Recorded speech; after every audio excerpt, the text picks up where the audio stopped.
Good afternoon, everyone. I'm going to present a case of ruptured distal thoracic aortic aneurysm with short distal landing zone and very hostile abdomen. All of us, we know that the IFU to do an TEVAR in at least 2 centimeter proximal and distal landing zone. But the problem is that when you have a short proximal distal landing zone, if you have a short proximal landing zone, we have many options. You can do a carotid subclavian bypass. You can do carotid bypass or transposition. You can do aortic debranching. You can do chimney, periscope. You can BVAR, FEVAR, still trial, but some people do that, or you can do a surgery. The problem is that the short landing zone is distally and leading to the thoracoabdominal aortic aneurysm. What the solution? Of course, our best solution is to do a BVAR or FEVAR. You can do chimney or snorkeling or sandwich technique, or you can do debranching hybrid repair, or you can do an open repair. Our patient is 78 years old, has diabetes, coronary artery disease, ex-smoker. He has CHF with ejection fraction only 35%. He has a pancreatic tumor, and he has a resection about 1 year before he came to us, and the result was benign. But his surgery complicated with multiple pancreatic pseudocysts, required multiple drainage, open and percutaneous. So he has a very hostile abdomen. He presented with severe back pain.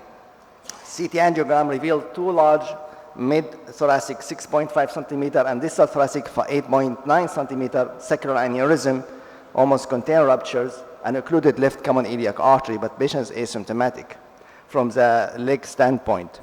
He had also severe stenotic celiac artery. So we thought he has possibly mycotic aneurysms, so we did all the septic workup and all came back negative. Second thought about vasculitis, also we thought he may have vasculitis, also we did all the workup and came back negative. This is the patient here, and you can see this is the first aneurysms. Here, this is a distal container rupture aneurysms here. And you can see this is the SMA, and we have very short distal landing zone, only 12 millimeters here before we reach the SMA. Of course, the celiac artery is here at the level of the landing zone, but it's very stenotic. And you can see here it's the distal aneurysms here, and the patient has a large pseudoaneurysm inside the abdomen. And this is the left common iliac artery occlusion also. So what do we do next? First, we talk BVAR or FEVAR. It was not an option. The patient has a container ruptures, and it takes some time. Then chimney or periscope could be an option. You can do hybrid, but this will be required open the abdomen, which is very hostile abdomen. Or you do just a straight TEVAR with a helifix to fix it distally because we have short landing zone. So we decided to go with the last option, to go just put a straight TEVAR. So we went from one side, the right side, because the left side is occluded. And this is our landing zone. And we put just straight TEVAR. And we are able to land it exactly just above the SMA, covering the celiac artery, with a good result, no endoleak. But because of our distal landing zone is very short, we thought that we need to fix it. So we put some EndoAnchors to prevent that from moving in the futures. And this is 1 year follow-up with a good result, no endoleak. And this is also 1 year follow-up. And also we have 2 year follow-up, and patient doing well so far. So what the EndoAnchors, also EndoAnchors consists of pliers, guidance, and guiding catheter, and 10 EndoAnchors. How they work, they create the stability of a surgical anastomosis in EVAR and TEVAR, so very similar to the surgical anastomosis. They come in 2 sizes. For the abdomen, come 22 and 28, and for the thoracic aneurysm, they come in 22, 32, and 42 sizes. What the indication if you have a hostile anatomy? To overcoming the concern of implant stability, if you like a challenged neck, even if you know endoleak, you have a wide neck or calcified neck or short neck, or you have a difficult landing zone like in our case. Or you may have a normal anatomy, but the patient may lust for follow-up, so you want to give him a good repair from the beginning, or he has multiple comorbidity, so you cannot tolerate re-intervention, so you want to give him a good repair from the beginning, and you give him a good fixations. Or young patient, you want to give him a long-term also durability of your repair, so you use an EndoAnchor as a prophylactic. Or it can be used as a treatment if you have an acute type 1A endoleak or late type 1 endoleak.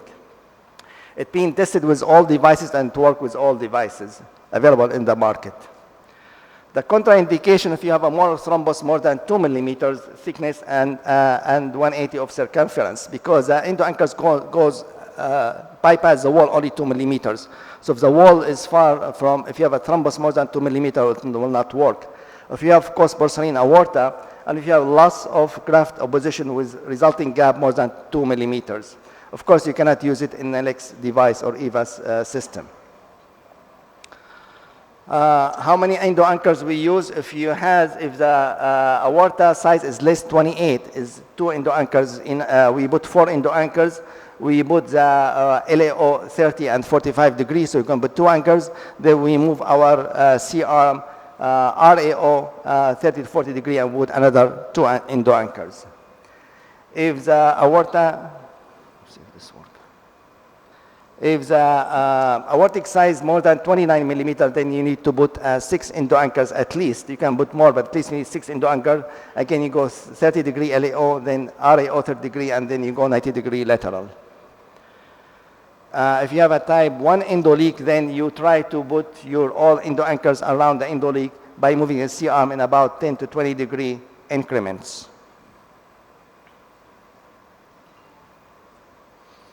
There's top 10 tips for EndoAnchors for deployment. First, plan your case. You need still minimum at least 5 millimeter neck to hold the EndoAnchors. Washful things would not create a landing zone, so you still have to have a landing zone before you use the EndoAnchors. Deliver the EndoAnchors accurately at your proximal landing zone as close to the artery you want to start. Do the aortic ballooning first. Size the aptus according to the size of endograft.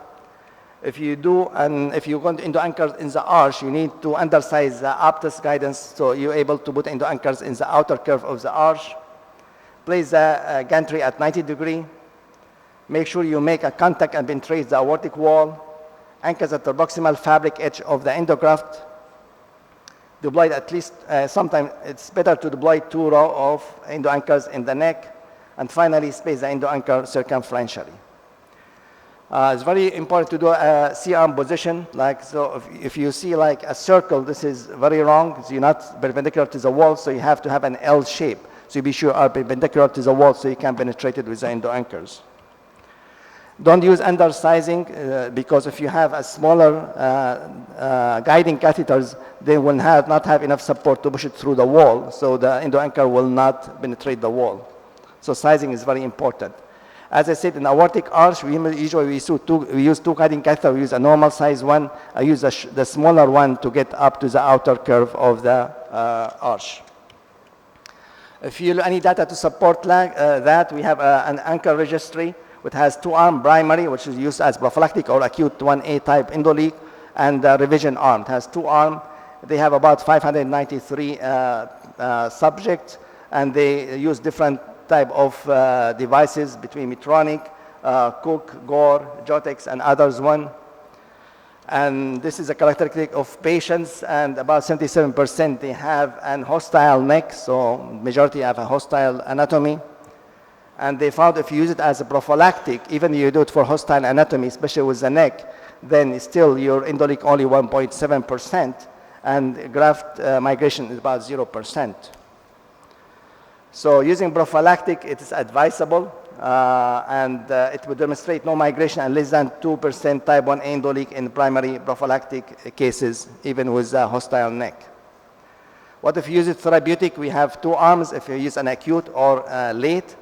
If you use it for acute, like you do it for type 1 endoleak during the procedure, your success rate is very good, about 96%, only 4% they still have endoleak. But if you use EndoAnchor for late type 1A endoleak, your success rate go down to about 70% because 30% will still have an endoleak. So the sooner you do an endoleak, the EndoAnchor for endoleak, you have a better result. So in conclusions, rapid improvement in EndoAnchor technology over the last 10 years has expanded the indication for endolaminar grafting. Hybrid repair, fenestrated and branch graft, sandwich chimney technique are various options available for changing anatomy in high-risk patients. EndoAnchors provide additional endovascular option for prevention or treatment of stent non-alignment, migration of type 1 endoleak. The choice of preferred technique depends on experience, availability, and urgency. Thank you very much.